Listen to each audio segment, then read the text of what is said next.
Ako prvá o bombových hrozbách informovala bratislavská polícia. Riaditeľom v drvivej väčšine základných škôl vo viacerých okresoch prišiel po 7 ráno e-mail s oznámením o výbušninách. V areáli školy je bomba. Bojovníci prišli s dobrým cieľom priniesť islám k vám. Teraz sme po celej vašej krajine. Máte len jeden spôsob. Pridať sa k nám, vzdať sa alebo zomrieť. Takýto e-mail si vo svojej schránke našla aj riaditeľka najväčšej základnej školy na Slovensku. Tá sa nachádza v Stupave. Navštevuje ju 1450 žiakov a pracuje v nej 161 zamestnancov. Asi 7:20 som zistila ten mail, hneď sme volali na políciu 158 a začala rýchla evakuácia. Potom som následne aj písala rodičom cez EduPage informáciu, že teda nastala evakuácia, teda aby deti ani nevozili do školy a nech si potom prídu vyzdvihnúť deti, ktoré už v škole boli. No samozrejme, že je to úplne absurdné, lebo je to ešte zacielené hlavne na deti, čiže je to o to závažnejšie, že niekto také si niečo dovolí a ja teda verím tomu, že polícia nájde páchateľa. V školách dnes bombové hrozby preverovali pyrotechnici, poriadkoví policajti a psovodi so špeciálne cvičenými psami na vyhľadávanie výbušnín. Podľa našich informácií bol jeden nález pozitívny, a to na základnej škole na Fábriho ulici v Košiciach.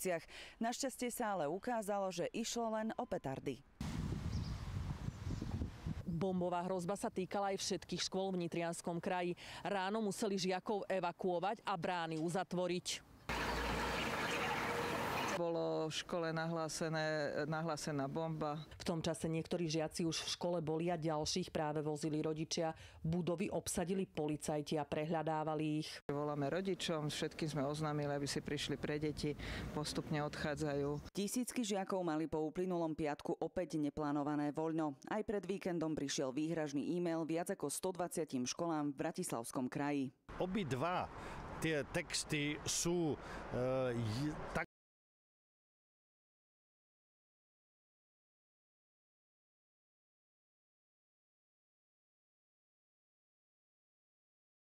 Chceš si užiť všetky vône sveta? Muconazal, keď vám alergia nevonia.